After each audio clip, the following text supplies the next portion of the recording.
14 सितंबर 2024 प्रातः मुरली ओम शांति बाप दादा मधुबन।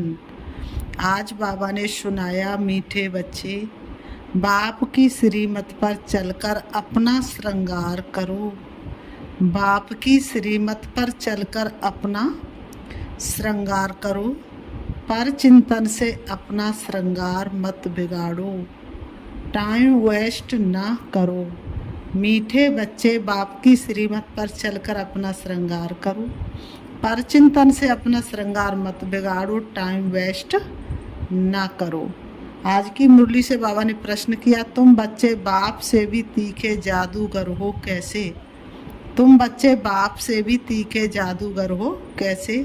उत्तर में बाबा ने बताया, यहाँ बैठे बैठे तुम इन लक्ष्मी नारायण जैसा अपना श्रृंगार कर रहे हो, यहाँ बैठे अपने आप को चेंज कर रहे हो, ये भी जादूगरी है ना। सिर्फ अल्प को याद करने से तुम्हारा श्रृंगार हो जाता है। कोई हाथ पांव चलाने की भी बात नहीं। कर हिले न जिब्या हिले, हिले न एक उदंत, सुमिरन ऐसा कीजिए जो कट जाए जन्म जन्म के फंद। बाबा ने कहा, सिर्फ विचार की बात है। योग से तुम साफ, स्वच्छ और शोभनिक बन जाते हो। तुम्हारी आत्मा और शरीर कंचन बन जाता है, ये भी कमाल है ना। बाबा ने कहा, आत्मा जब कंचन बनती तो शरीर भी कंचन बन जाता, तो ये भी तो कमाल है ना। ओम शांति। रूहानी जादूगर बैठ रूहानी बच्चों को, जो बाप से भी तीखे जादूगर हैं। बाबा कहते बाप से भी तीखे जादूगर, इसलिए क्या दिखाते, राम में इतनी ताकत नहीं थी जितनी कि राम के नाम में ताकत थी। राम ने पत्थर डाला सागर में तो डूब गया, लेकिन बंदरों ने पत्थर राम का नाम लिख करके डाला तो उछलने लगा। तो उन्हों को समझाते, तुम यहाँ क्या कर रहे हो? यहाँ बैठे बैठे कोई चुरपुर नहीं, बाप अथवा साजन सजनियों को युक्ति बता रहे हैं। साजन कहते, यहाँ बैठे तुम क्या करते हो? अपने को तुम ऐसे लक्ष्मी नारायण मिसल श्रृंगार कर रहे हो, कोई समझेंगे? तुम यहाँ सब बैठे हो, फिर नंबरवार पुरुषार्थ अनुसार तो हो ही ना। बाबा ने कहा, यहाँ बैठे हैं सब ज्ञान रत्नों से सज रहे, लेकिन सभी नंबरवार पुरुषार्थ अनुसार हैं। बाप कहते ऐसे श्रृंगारे हुए बनना है। तुम्हारी अहम ऑब्जेक्टिव है ये भविष्य अमरपुरी के लिए। यहाँ बैठे हुए तुम क्या कर रहे हो? पैराडाइज के श्रृंगार के लिए पुरुषार्थ कर रहे हो। इसको क्या कहें? यहाँ बैठे हुए अपने को चेंज कर रहे हो। उठते बैठते चलते बाप ने एक मन मनावव की चाबी दे दी है, बस एक, सिवाय इसके और कोई भी फालतू बातें सुन सुनाकर टाइम वेस्ट मत करो। तुम अपने ही श्रृंगार में लगे रहो, दूसरा करता है व नहीं, इसमें तुम्हारा क्या जाता है। बाबा ने कहा, तुम अपने पुरुषार्थ में रहो। कितनी समझ की बातें हैं। कोई नया सुनेगा तो जरूर बंडर खाएगा। तुम्हारे में कोई तो अपना श्रृंगार कर रहे हैं, कोई तो और ही बिगाड़ रहे हैं, पर चिंतन आदि में टाइम वेस्ट करते रहते हैं। बाप बच्चों को समझाते हैं, तुम सिर्फ अपने को देखो कि हम क्या कर रहे हैं। बहुत छोटी युक्ति बताई है, बस एक ही अक्षर है, मन मनावो। तुम यहाँ बैठे हो, परंतु बुद्धि में है कि सारी सृष्टि का चक्र कैसे फिरता है। अभी फिर से हम विश्व का श्रृंगार कर रहे हैं। तुम कितने पद्मा पदम भाग्यशाली हो। यहाँ बैठे बैठे तुम कितना कार्य करते हो। कोई हाथ पाँव तो चलाने की बात ही नहीं, सिर्फ विचार की बात है। तुम कहेंगे हम यहाँ बैठे ऊंचे से ऊंच विश्व का श्रृंगार कर रहे हैं। मन मनावव का मंत्र कितना ऊंचा है। बाबा कहते मन मनावव का मंत्र कितना ही ऊंचा है। इस योग से ही तुम्हारे पाप भस्म होते जाएंगे और तुम साप बनते बनते फिर कितने शोभनिक हो जाएंगे। अभी आत्मा पतित है तो शरीर की भी हालत देखो क्या हो गई है। अब तुम्हारी आत्मा और काया कंचन बन जाएगी, सारी काया बनेगी निरोगी। मेरे प्यारे बनो राजयोगी। बाबा कहते ये कमाल है ना। बाबा कहते ये कमाल है ना, तो ऐसा अपना श्रृंगार करना है, ये कमाल है बाबा की। तो बाबा ने कहा तुम बच्चों को अपना ऐसा श्रृंगार करना है, दैवी गुण भी धारण करने हैं। बाप सभी को एक ही रास्ता बताते हैं, अल्प वे, सिर्फ अल्प की बात है। बाप को याद करते रहो तो तुम्हारा श्रृंगार सारा बदल जाएगा। बाप को याद करते रहो तो तुम्हारा सारा श्रृंगार बदल जाएगा। बाप से भी तुम बड़े जादूगर हो। तुमको युक्ति बताते हैं कि ऐसा ऐसा करने से तुम्हारा श्रृंगार बन जाएगा। बाबा कैसी कैसी रोज डेली युक्ति बताते हैं। अपना श्रृंगार न करने से तुम मुक्त अपने को नुकसान पहुंचाते हो। इतना तो समझते हो हम भक्ति मार्ग में क्या क्या करते थे, कैसे कैसे भगवान को ढूंढते थे न, भगवान को ढूंढने के लिए कितना मेहनत किया, तो क्या क्या करते थे, सारा श्रृंगार ही बिगाड़ कर क्या बन गए। भक्ति मार्ग में क्या क्या किया, सारा श्रृंगार ही बिगाड़ लिया। अब एक ही अक्षर से बाप की याद से तुम्हारा श्रृंगार होता है। बच्चों को कितना अच्छी रीति समझाकर प्रेस करते हैं। यहाँ बैठे तुम क्या करते हो, याद की यात्रा में बैठे हो। अगर कोई का ख्याल और तरफ होगा तो श्रृंगार थोड़ी होगा। तुम श्रृंगारे हो तो फिर औरों को भी रास्ता बताना है। तुम खुद श्रृंगारे हुए हो, तुम खुद ज्ञान रत्नों से सजे हुए हो, तो औरों को भी रास्ता बताना है। बाप आते ही ऐसा श्रृंगार बनाने। कमाल से बाबा आपकी, आप हमारा कितना श्रृंगार करते हो। बाबा की कमाल है, बाबा कितना श्रृंगार करते हैं। बाबा ने कहा उठते बैठते चलते हमको अपना श्रृंगार करना है। कोई तो अपना श्रृंगार कर फिर दूसरों का भी करते हैं, कोई तो अपना भी श्रृंगार नहीं करते तो दूसरे का भी श्रृंगार बिगाड़ते रहते हैं। खुद भी ज्ञान गुणों से नहीं सजेंगे और दूसरों को भी नहीं सजने देंगे। तो बाबा कहते हैं ऐसे भी बहुत हैं। बाबा ने कहा कब फालतू बातें सुनाकर उनकी अवस्था को भी नीचे गिरा देते हैं। खुद भी श्रृंगार से रह जाते तो दूसरे को भी राह देते हैं। तो अच्छी रीति सोच विचार करो। बाबा कहते तो तुम बच्चे अच्छी रीति के सोच विचार करो। बाबा कैसे कैसे युक्ति बताते हैं। भक्ति मार्ग के शास्त्र पढ़ने से ये युक्तियाँ नहीं आती हैं। शास्त्र तो हैं भक्ति मार्ग के। तुमको कहते हैं तुम क्यों शास्त्रों को नहीं मानते हो, बोलो हम तो सब मानते हैं। आधा कल्प भक्ति की है, शास्त्र पढ़ते तो कौन नहीं मानेंगे। रात और दिन होते हैं तो ज़रूर दोनों को मानेंगे ना, रात को भी मानेंगे तो दिन को भी मानेंगे। ये है बेहद का दिन और रात, वह है हद का दिन और हद की रात, और ये है बेहद का दिन और बेहद की रात। बाप कहते मीठे बच्चों तुम अपना श्रृंगार करो, टाइम वेस्ट मत करो, टाइम बहुत थोड़ा है। बाबा कहते टाइम बहुत थोड़ा है, तुम्हारी बड़ी विशाल बुद्धि चाहिए, आपस में बहुत प्रेम होना चाहिए, टाइम वेस्ट नहीं करना चाहिए, क्योंकि तुम्हारा टाइम तो बहुत वैल्यूबल है। कौड़ी से हीरे जैसा तुम बनते हो, मुफ्त में इतना थोड़े ही सुन रहे हो। बाबा ने कहा मुफ्त में थोड़ी ना इतना सुन रहे हो, कोई कथा है क्या। बाप अक्षरी एक सुनाते हैं, बड़े बड़े आदमियों को जास्ती बात थोड़ी करनी चाहिए। बाप तो सेकंड में जीवन मुक्ति का रास्ता बताते हैं। श्री बाबा तो आकर के सेकंड में जीवन मुक्ति का रास्ता बताते। ये है ही ऊंच श्रृंगार वाले। तब तो उनके ही चित्र हैं जिनको बहुत पूजते रहते हैं। जितना बड़ा आदमी होगा उतना बड़ा मंदिर बनाएंगे, बड़ा श्रृंगार करेंगे। बाबा कहते आगे तो देवताओं के चित्र पर हीरे का हार पहनाते थे। उस समय सबके पास हीरे थे, आज तो हीरा देखने के लिए भी नहीं मिलता है। तो बाबा को तो अनुभव है ना, कौन से बाबा को, ब्रह्मा बाबा को तो अनुभव है ना। बाबा ने खुद हीरे का हार बनाया था लक्ष्मी नारायण के लिए। वास्तव में तो उन्हों जैसी यहाँ पहरवास कोई बना ना सके। सतयुग में जो उनकी पैरवास थी, तो ऐसी पैरवास तो यहाँ कोई बना ना सके। अभी तुम बना रहे हो नंबरवार पुरुषार्थ अनुसार।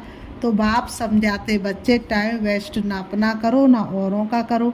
बाप युक्ति बहुत सहज बताते हैं, मुझे याद करो तो पाप मिट जाए। से बाबा कहते मीठे बच्चे, तुम जितना जितना मुझे याद करेंगे उतने उतने तुम्हारे पाप मिटते जाएंगे, सिर से पापों का बोझा उतरता जाएगा। याद बगैर इतना श्रृंगार हो ना सके। तुम ये बनने वाले हो ना, दैवी स्वभाव धारण करना है, इसमें कहने की भी दरकार नहीं, परंतु पत्थर बुद्धि होने कारण सब समझाना पड़ता है। बाबा कहते 1 सेकंड की बात है। बाप कहते मीठे मीठे बच्चों, तुमने अपने बाप को भूलने से कितना श्रृंगार बिगाड़ दिया है। बाप तो कहते चलते फिरते श्रृंगार करते रहो, परंतु माया भी कम नहीं है। कोई कोई लिखते बाबा आपकी माया बहुत तंग करती है। कोई कोई लिखते बाबा आप कहते हो ना माया मेरी बेटी है, तो माया आपकी बेटी जो है ना उसे समझा हुआ है, हमको बहुत परेशान करती है। अरे हमारी माया कहाँ है, ये तो खेल है ना। मैं तो तुमको माया से छुड़ाने आया हूँ, मेरी माया फिर काहे की। इस समय पूरा ही इनका राज्य है। जैसे इस रात और दिन में फर्क नहीं हो सकता, ये फिर है बेहद की रात और दिन। इनमें 1 सेकंड का भी फर्क नहीं हो सकता है। बाबा कहते हैं इनमें 1 सेकंड का भी फर्क नहीं हो सकता है। अभी तुम बच्चे नंबरवार पुरुषार्थ अनुसार ऐसा श्रृंगार कर रहे हो। बाबा कहते हैं बाप कहते चक्रवर्ती राजा बनना है तो चक्र फिराते रहो, फलग्रस्त व्यवहार में रहो, इसमें ज़रा बुद्धि से काम लेना है। आत्मा में ही मन बुद्धि है। यहाँ तुमको बाहर का गोरख धंधा कुछ भी नहीं है। यहाँ आते ही हो तुम अपने श्रृंगार ने रिफ्रेश होने। बाप पढ़ाते तो सबको एक जैसा ही है। यहाँ बाबा पास आते हैं नई नई पॉइंट सन्मुख सुनने, फिर घर में जाते तो कुछ सुना हुआ बाहर निकल जाता है। यहाँ से बाहर निकलने से ही झोली छांट लेते हैं। जो सुना उस पर मनन चिंतन नहीं करते हैं। तुम्हारे लिए तो यहाँ एकांत की जगह बहुत है, बाहर में तो खटमल फिरते रहते हैं। बाबा देखो कैसी कैसी युक्ति बताते रहते हैं। 1-2 का खून करते पीते रहते। खटमल सब जानते ना, खटमल सबने देखे है ना, हैं जो चारपाई में ही हो जाते हैं। तो क्या होता है, एक दूसरे का खून पीते रहते। तो बाप बच्चों को समझाते हैं ये तुम्हारा टाइम मोस्ट वैल्यूबल है, इसको तुम वेस्ट मत करो। अपने को श्रृंगारने की बहुत युक्तियाँ मिली हैं। मैं सबका उद्धार करने आता हूँ। मैं आया हूँ तुमको विश्व की बादशाही देने। तो अब मुझे याद करो, टाइम वेस्ट मत करो। काम काज करते भी बाप को याद करते रहो। कर से कर्म करो विदनाना और मन राखो जा कृपा निधाना। बाबा ने कहा हाथ पैरों से कार्य करते हुए अभ्यास हो जाए, बुद्धि बाप के अलावा कहीं न जाए, लग जाए। तो बाबा ने कहा इतनी ढेर सब आत्मा आशिक है, एक परम पिता परमात्मा माँ सुखी। वह सब जिस्मानी कथाएं आदि तो तुम बहुत सुनते हो। अब बाप कहते ये सब भूल जाओ। भक्ति मार्ग में तुमने मुझे याद किया और वायदा भी किया है हम आपके ही बनेंगे। ढेर के ढेर आशिकों का एक मासुक है। भक्ति मार्ग में कहते ब्रह्म में लीन होंगे, ये सब है फालतू बातें। भक्ति मार्ग में कहते कि ब्रह्म में लीन हो जाएंगे। बाबा ने कहा ये सब है फालतू बातें। एक भी मनुष्य मोक्ष को नहीं पा सकता है, ये तो अनादि ड्रामा है। इतने सब एक्टर्स हैं, इसमें जरा भी फर्क नहीं हो सकता है। बाप कहते सिर्फ एक अल्प को याद करो तो तुम्हारा ये श्रृंगार हो जाएगा। से बाबा कहते सिर्फ एक अल्प को याद करो तो तुम्हारा श्रृंगार हो जाएगा। अभी तुम ये बन रहे हो, स्मृति में आता है अनेक बार हमने ये श्रृंगार किया है। कल्प कल्प बाबा आप आएंगे, हम आपसे ही सुनेंगे। कितनी गुआ पॉइंट्स हैं। बाबा ने युक्ति बहुत अच्छी बताई है। बाहरी जाऊँ ऐसे बाप पर। आशिक मास्क भी सब एक जैसे नहीं होते, ये तो सभी आत्माओं का एक ही मासुक है। जिस्मानी कोई बात नहीं, परंतु तुम्हें संगम युग पर ही बाप से ये युक्ति मिलती है। कहाँ भी तुम जाओ, खाओ पियो घूमो फिरो, नौकरी करो, अपना श्रृंगार करते रहो। आत्मा सब एक मासूक की आशिक है, बस उनको ही याद करते रहो। कोई कोई बच्चे कहते हम तो 24 घंटे याद करते रहते हैं।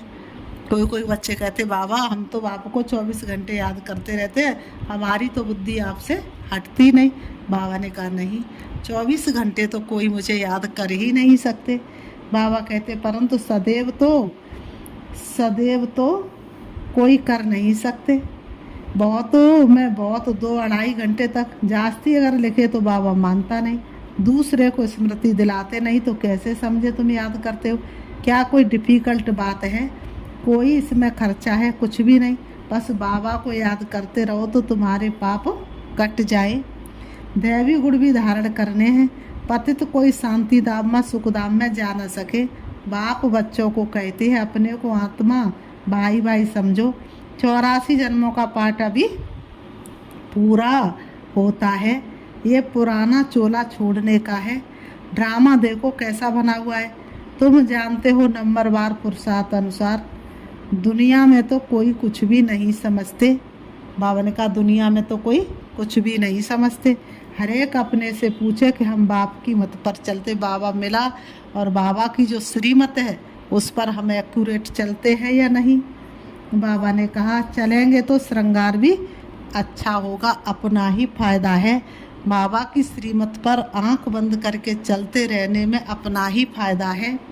एक दो को उल्टी बातें सुनाकर अथवा सुनकर अब अपना श्रृंगार भी बिगाड़ देते हैं तो दूसरे का भी बिगाड़ देते। इसलिए बाबा ने कहा उल्टी सुल्टी बातें सुनते हुए भी नहीं सुनो। बच्चों को तो इसी धुन में लगा रहना है कि हम ऐसे श्रृंगारधारी कैसे बने। बाकी तो जो कुछ है वह ठीक है, सिर्फ पेट के लिए 2 रोटी आराम से मिले। बाबा ने कहा और कुछ पेट ज़्यादा चाहता नहीं, 2 रोटी तो मिलती रहेंगी। बाबा कहते हैं वास्तव में पेट जास्ती नहीं खाता, भले तुम सन्यासी हो परंतु राजयोगी हो, ना बहुत ऊंचा ना नीचा। खाओ भले परंतु ज़्यादा हिर ना जाओ, आदत ना पड़ जाए। यही 1-2 को याद दिलाओ। शिव बाबा याद है, वर्षा याद है, विश्व की बादशाही का श्रृंगार याद है। विचार करो यहाँ बैठे बैठे तुम्हारी क्या कमाई है।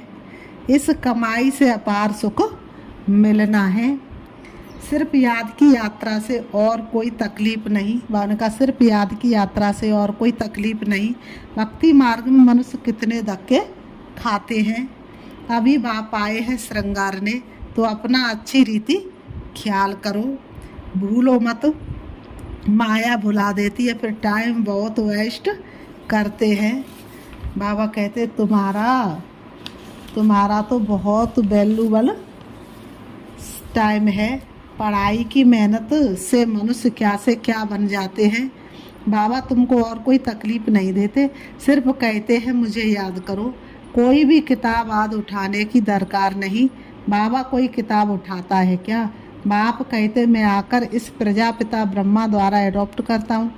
प्रजापिता है ना तो इतनी कुकवंशावली प्रजा कैसे होगी? बच्चे एडॉप्ट होते वर्षा बाप से मिलना है, बाप ब्रह्मा द्वारा एडॉप्ट करते हैं, इसलिए उनको माता पिता कहा जाता है। ये भी तुम जानते हो बाप का आना बड़ा एक्यूरेट है। एक्यूरेट टाइम पर आते हैं, एक्यूरेट टाइम पर जाएंगे। दुनिया की बदली तो होनी है।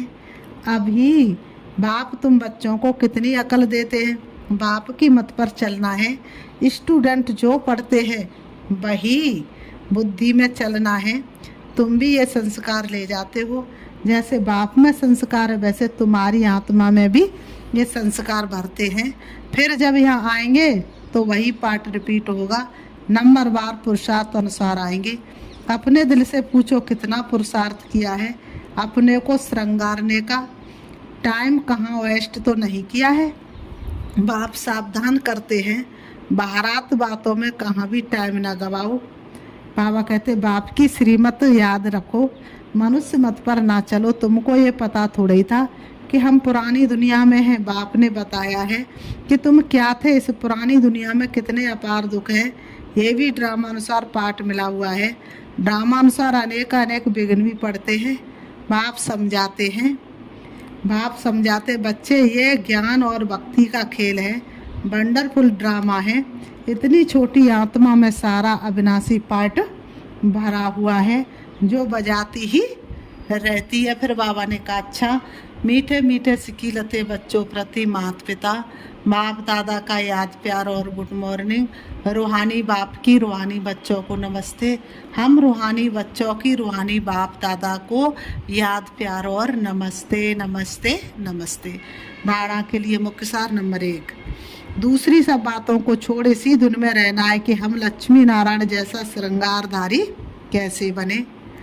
नंबर 2, अपने से पूछना है कि नंबर आ, हम श्रीमत पर चलकर मन मनावब की चाबी से अपना श्रृंगार ठीक कर रहे हैं। नंबर बा, उल्टी सुल्टी बातें सुनकर सुनाकर श्रृंगार बिगाड़ते तो नहीं है। नंबर सा, आपस में प्रेम से रहते हैं, अपना वैल्यूबल टाइम कहीं पर वेस्ट तो नहीं करते। नंबर दा, दैवी स्वभाव धारण किया है। आज की मुरली से बाबा ने वरदान दिया, व्यर्थ संकल्पों के कारण को जानकर उन्हें समाप्त करने वाले समाधान स्वरूप भव। व्यर्थ संकल्पों के कारण को जानकर उन्हें समाधान करने वाले समाधान स्वरूप भव। स्पष्टीकरण, व्यर्थ संकल्प उत्पन्न होने के मुख्य 2 कारण है। नंबर 1 अभिमान और नंबर 2 अपमान। मेरे को कम क्यों, मेरा भी ये पद होना चाहिए, मेरे को भी आगे करना चाहिए। तो इसमें या तो अपना अपमान समझते हो या फिर अभिमान में आते हो। नाम में, मान में, शान में, आगे आने में, सेवा में अभिमान या अपमान महसूस करना, यही व्यर्थ संकल्पों का कारण है। इस कारण को जानकर निवारण करना ही समाधान स्वरूप बनना है। आज की मुरली से बाबा ने स्लोगन दिया, साइलेंस की शक्ति द्वारा स्वीट होम की यात्रा करना बहुत सहज है। साइलेंस की शक्ति द्वारा स्वीट होम की यात्रा करना बहुत सहज है। अच्छा, ओम शांति, ओम शांति।